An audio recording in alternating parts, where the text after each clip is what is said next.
अस्सलाम वालेकुम वरहमतुल्लाह। जी नाजरीन, आज आपसे हम अपने एक दोस्त से मुलाकात करवा रहे हैं। उनका नाम है कारी अब्दुल्ला साहब और बहुत ही स्पेशल हमने उनको दावत दी है और वो आज आए हैं, बहुत दूर से आए हैं, स्पेशल कराची से। आइए अब हम कारी अब्दुल्ला साहब के पास चलते हैं, वो मस्जिद में तशरीफ़ फरमा है। जी माशाल्लाह, हम आ गए हैं मस्जिद के अंदर। अब हमारे मेहमान तशरीफ़ ला चुके हैं। आइए अब हम आपसे मुलाकात करवाते हैं। माशाल्लाह जी। अस्सलाम वालेकुम वरहमतुल्लाह। कैसे हैं? जी अल्हम्दुलिल्लाह। अगर आप सुनाइए, अल्हम्दुलिल्लाह। आपकी तबीयत ठीक है?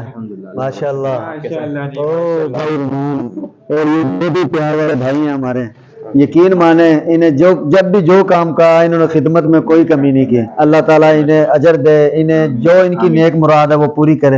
हजरत जी आप सुनाएं, अल्हम्दुलिल्लाह। आपसे किसी किस्म की कोई तंगी, कोई कुछ भी रास्ते? नहीं, कोई परेशानी। अल्हम्दुलिल्लाह, बहुत अल्लाह का शुक्र है। माशाल्लाह, आपकी दुआएं।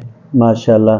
अल्लाह आपसे राजी हो। हमने आपसे रिक्वेस्ट की, आपसे दावत दी और यकीन माने हमने एक दफ़ा कहा इन्हें, कारी साहब ने बिल्कुल हिचकिचाहट से, बिल्कुल किसी तरह तरद्दुद इन्होंने अपने कोई उज़र पेश नहीं किया और ये हमारे पास तशरीफ़ ले आए हैं। हमें तो कसम खुशी हुई आपने इनवाइट किया। आप तो हमें तो हमारे तो ये खिदमत का मौका है कि आपने हमें खुद खुशी हुई आपने इनवाइट किया। अल्लाह आपसे राजी है, अल्लाह आपसे राजी है। इसका सिला आपको अल्लाह देगा। आमीन आमीन। हमारे सिर्फ यही है कि हम आपसे अच्छी गुफ्तगू करें, अच्छी खातर तवाज़ा करें। हमारे तो जो लायक हम करेंगे, लेकिन इसका अजर अल्लाह ने आपको देना है।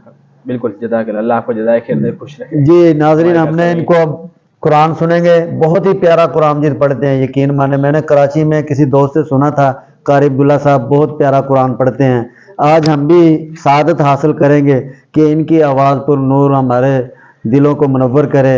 आइए आप मिंबर की तरफ चलते हैं, हजरत जी की तलावत। أعوذ بالله من الشيطان الرجيم.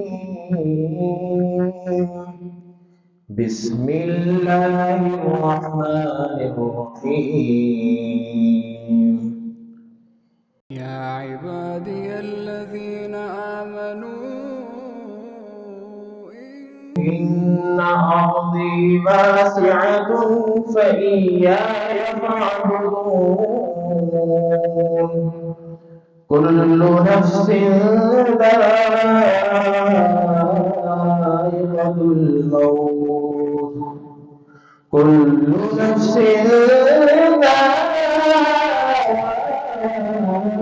ذائقة الموت ثم إلينا ترجعون. والذين آمنوا وعملوا الصالحات لنبوئنهم من الجنة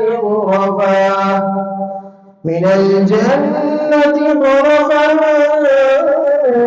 تجري من تحتها الأنهار خالدين فيها.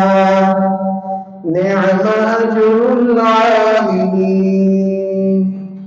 الذين صبروا وعلى ربهم يتوكلون. وكأين من دابة لا تحمل رزقها الله يرزقها وإياكم وهو السميع العليم.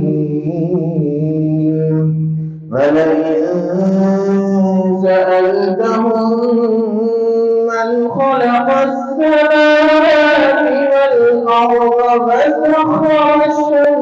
والأرض وسخر الشمس والقمر ليقولن الله فأنا يؤفكون. الله يبسط الرزق لمن يشاء من عباده ويقدر له. إن الله بكل شيء عليم. ولئن سألتهم من نزل من السماء ماء من نزل من السماء